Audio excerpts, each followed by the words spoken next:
Why did he do that? Because he valued people. When somebody comes and says, John, I want to be a leader, I always ask them the question, why? Why do you want to be a leader?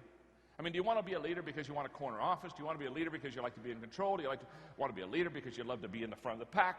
Do you want to be a leader because you want to have a good parking place? Why do you want to be a leader? Because leadership isn't easy. Leadership a lot of times isn't fun.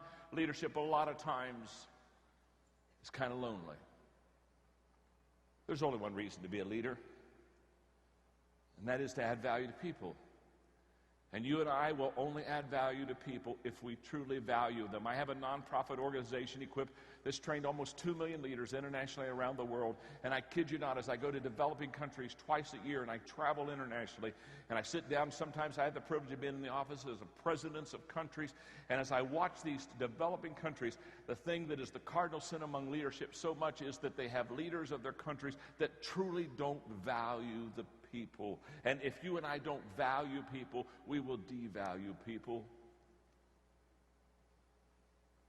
Number two, if you want to add value to people, you have to make yourself more valuable. You just have to get better. You have to keep growing. You have to keep learning. You have to keep developing. Why? Very simply. If you're leading the pack, you've got to be able to give what you have, and you can't give what you don't have, and so therefore you've got to put a lot of good stuff in so that you can pass it on to others and share with them and add value to them. Thirdly, if you want to add value to people, you have to know and relate to what other people value. You and I have to walk slowly through the crowd. We have to listen. We have to care.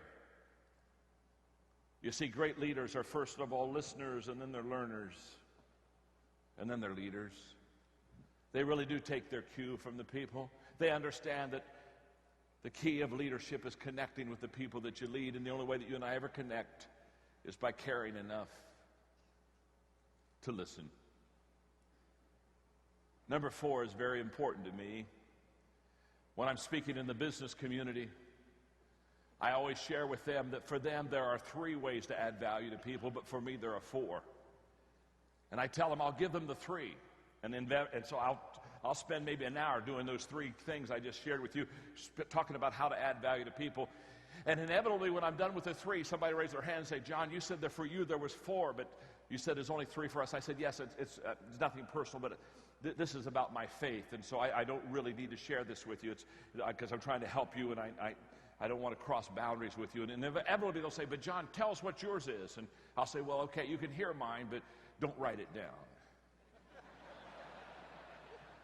In fact, don't listen. Because number 4 for me is, if I really want to add value to people, I have to do the things that God values.